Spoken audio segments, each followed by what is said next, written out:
Hi, my name is Alok Verma. I'm a facilitator and the founder of Success Tea Consultant. Today I'll tell you why the future is entrepreneurship. Let me start with the story. It was a bright winter morning in 2020, and my boss, who is also the co founder of that organization, asked me to accompany him to a place called Soul Garden in Gurgaon. I was guessing this must be something very important because we had a history of some very critical conversations in that place. We went there, placed the order, and then he asked me, Alok, how do you feel about your work here? I told him that I feel very confident about what I'm doing as I really know a lot about how we run our business and how the facilitation is done. And he said this is exactly what he was feeling, and that's why we are meeting today. I guess by this time that this is going to be a conversation of my raise and appraisal. He continued, I think it's time to leave this ship and set your own sail. I froze for a while. Am I being sacked? Is he asking me to leave the job? What is happening? I almost freaked out. It took some conversation for me to understand what he meant, but it was difficult. I also paused and reflected and thought that this can be one time in my life where I can put a new dot on my graph. Yes, I have a dot graph of my life. To make you understand this, I have to take you 23 years back in the past. It was the year 2000, and I gave my second attempt to the JEE exams. I did not score good enough to get into an IIT, and I had no patience and resources left for one more try. I wanted to become an engineer because I thought this was the best option for me at that time. And after the whole JEE thing, started the whole journey of my confusion. You know, we can divide everybody listening to this video in three categories. There are people who know exactly what to do. There's a second type of people who have an idea but don't hold it tight. They may end up choosing something else as well. And there are those, the third type, which includes people who have no idea what to do in life. I have spent a lot of time in the third place where I had no idea what to do in my life. And if you are in the third place as well, it is okay because you may still find what is your true calling. And my message to those who are in the first place is this: life changes dramatically, guys. So don't hold on to an idea for too long. Always explore what else you love. Do have your plan B before life throws you at the crossroads. Now, since I was not going to the engineering college, I moved to Delhi from my hometown to pursue and continue my education. And very soon I started feeling that I am asking too much from my parents and there must be a financial pressure back at home. So I wanted to start a job. Since call centers were the only one hiring undergraduates at that time, I joined one and I was super delighted because my salary was 6,000 rupees, exactly double the amount I used to get my family. And I told myself, let me settle down a little bit and then I'll do something about my career. Before I realized it was already 2 to 3 years in the industry. Nothing against call centers. I learned a lot from them, but I wanted to change now because working in night shifts was taking a toll on my health. The question was, where should I go now? A friend advised me that you can try sales because you can speak well, and now you have learned some good persuasion skills thanks to the call center stint. So I moved to sales and then started another journey of 6 years changing jobs, growing in the industry, getting promoted in the sales world as a salesman. All this while, I was learning new skills and I was personally growing as well. But something was not right. I was not having that drive within me. I was not getting up every morning, jumping out of the bed with excitement about what I'm doing. I had this feeling that I can do much better, but I'm not able to do that for some reason. And that feeling is really frustrating. In 2010, I saw a video on YouTube. It was Steve Jobs giving a commencement speech in Stanford University. Now, this video was shot in 2005. It took 5 years for it to reach me on YouTube. And I saw that video. Here, Steve Jobs was talking about connecting the dots. And he also said that These dots don't make sense looking forward. You have to look backward for them to make sense for you. He also said that don't stop looking. Keep looking for what you love to do and don't stop till you find that. When I was listening to that video, I felt that he's talking to me.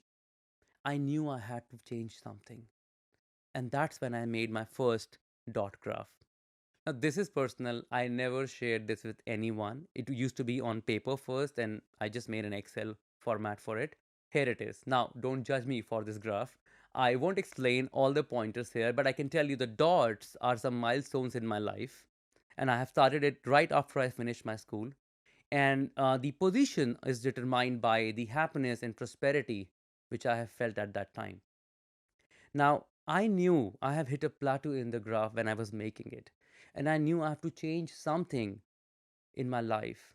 So I switched my industry to learning and development, and I was delighted because this is a place where we can create some visible impact with your work very quickly. And I was also happy to be on the stage, which was one of my life dreams as well. Fast forward 3 years, I learned facilitation. I worked very closely with the partners and the founders, understand how the business is run, and I was feeling very confident. And then I took a leap of faith. I joined a friend to work on a startup idea. We worked on it for a few months and it failed. Then we worked on a second one and that too failed. And then we worked on the third one and it worked for some time. It was such a feeling to see the business grow. We got a chance to travel to some parts of the world to grow the business, acquire customers, attend conferences. Life was good. Within a few months of this, I started feeling that something is not right with the accounts. By the time I realized what is happening, I was already being conned. I was cheated by my partners, and now I had loans and credit card debts, which was which was more than my annual salary. There's a Japanese proverb that says, if you fall 7 times, get up 8. I believe in it. I believe in the power of resilience. But sometimes you fall so badly that you don't know how to get up. You don't know what to hold to get up. I was so embarrassed of myself that I hardly shared this story with anyone. You won't even find this phase in my resume or in my LinkedIn. I felt that I have failed. I was angry and embarrassed at the same time. And then I was picked up by my mentor. My previous employer hired me back and also helped me pay off a lot of my debt. I was hired back and I had a job now. And I made one promise to myself: I would never venture out to become an entrepreneur. This is not for me. I'm not cut out to be a businessman or an entrepreneur. I just made up my mind. Fast forward to our conversation in the Soul Cafe. This is the same person who rescued me is now asking me to set out my own venture, go out and start again. It was not making sense, but I knew that if it is coming from my mentor, he would have seen something in me. There is some inside which I'm not able to grab on. It took me a couple of months to resign and start out, and I was so scared that I kept a low profile. For a couple of months, I went in stealth mode. I was just doing some facilitation as a freelancer. I was not having enough courage to start. And then one day, we started. We started Success Tea Consultant. And now, from last more than 2 years, we are running a good business, can say a profitable business, and creating impact in a lot of lives. Now, this may sound like an interesting journey, but this is not over. This is what I want to tell you. Even after starting Success Tea Consultant, it was not successful in the beginning. We have three failed ideas. Initially, I wanted to launch myself as a speaker, but very soon we realized it was too early for that. To become a speaker in any subject, you need to have a lot of domain expertise. And that idea was paused or kind of kept in a dormant mode. And then we worked on a very interesting program which can help individuals to craft and design their lives. It was called Accelerated Transformation Mastermind. We worked on it, we were thrilled about the design. It was really a model which can help people choose their true north. But somewhere we failed to market it correctly. Then we worked on another idea because we felt that, speaking is one of my superpowers where I can connect with people and I can bring a lot of value to people. So we made a design called Brave Speaking Masterclass where, the idea was that anybody who can go through that experience can stand up and speak for themselves when they're required. And that was Brave Speaking. But it had a similar fate. We were not able to market it correctly. That is when we paused and reflected on the last 10 years that what we have been loving to do. And the answer was helping teams bond and individuals grow.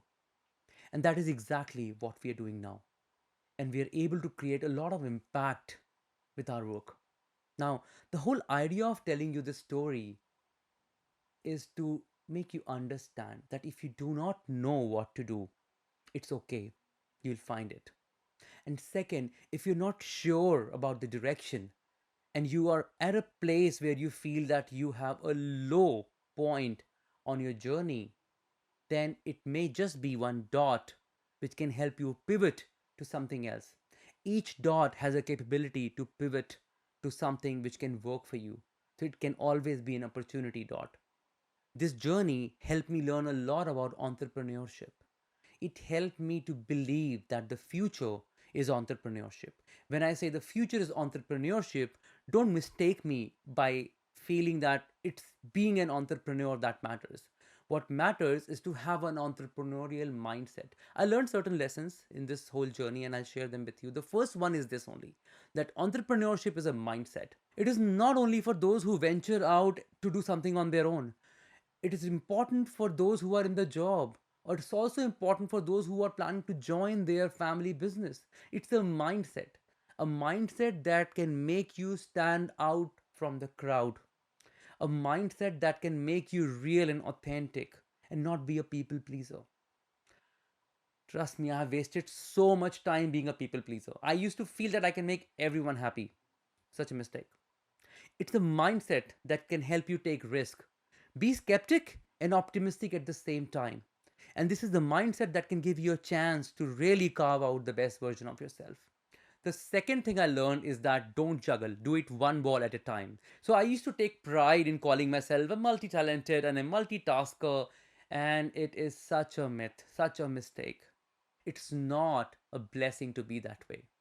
True excellence comes from developing an ability to focus on one thing at a time. If you want to do multiple things, do it in sequence. Don't do it simultaneously. It's such an important life skill, and I'm still trying to develop the art of focusing on one thing at a time. It's not that you can just learn it overnight. It needs practice. You have to consciously tell yourself to do that, and that's only then you can succeed in this. The third thing I learned is if you don't fix the finance, you risk the finance. I made a mistake of not hiring a financial expert in the beginning, and we created such a mess because of that. For many months, we were not aware if we were profitable or not, though we were doing good in business because we were not able to capture the expenses properly. There was a instant load of taxes at some times. It was quite a thing. So even if you know a bit of finance, you should still have an expert looking from outside at your financial part because that's a very important thing. Now, that's also important for people who are working in a job. If we don't take any external financial advice and you're not an expert, then there's a huge chance that you will live your life, the financial life, almost like sleepwalking. You won't know when to save, when to invest, where to save, where to invest, and you will live a lot of years realizing, oh, I have not saved enough. Now, if I want to make a major decision in life, I don't have enough money. Where is the money gone? So, it's really advisable to hire an expert and take advice when it comes to finance. The next thing which I learned is the importance of developing the skill of sales and marketing. I'm blessed to spend many years in the sales industry to understand how it is done. And now I'm really able to utilize what I have learned, that skill in my life every other day. So, sales and marketing is something which is really important to understand. Now, sales does not mean it will make you salesy or it will make you a salesman. It's important life skill and that would help you in whatever you do. So is marketing. So even if you can hire an expert tomorrow, you should still learn these skills, and these can be game changers in your business or in your work. And one more thing which I learned is to follow your heart. There would be times and there would be moments when you need to make difficult calls. You need to make decisions which may not satisfy your intellectual framework. And that's when you follow your heart, the way Steve Jobs said in his commencement speech. Follow your heart because it would know when it is right. And it's very important to reflect back on your value system and make certain decisions following what comes from that source. Now, if you look at this whole life graph, it is not like a growth trajectory. It's more like an ECG with a lot of ups and downs. And that is the reality. That is what we need to prepare ourselves with. We need to understand it would be a lot of drops and hills, and the graph would not be a constant line. This is something which is interesting about life, that it is so unpredictable yet beautiful. Now, if I just follow what Mr. Jobs said in his video and I look backwards, I see that all the dots make some sense. My first career move helped me to develop communication skills. My second career move taught me sales. My third career move taught me the importance of learning and development and personal development. My losses taught me what not to do in business. And life taught me that it's so important to have friends and family to stand with you in tough times. So don't spoil or mess your relationships. Don't burn your bridges. You need to have that inner circle to support you. It will be the oxygen when you require it the most. We are a generation that has seen a pandemic of a very different scale that nobody in the last 100 year witnessed. And we have seen what dramatic changes can do to our lives and the lives of people around us. I am, because of what my life was, this true roller coaster, and I would not exchange any part of it. If there is one thing you would like to take away today from this conversation, is developing an entrepreneurial mindset, because this mindset can change everything you do in the future. The future belongs to those who can take ownership, be authentic, and be amazing at what they do. And also be the ones who can accept failure, learn from them, and then get up. Remember the Japanese proverb, if you fall 7 times, get up 8. Thank you.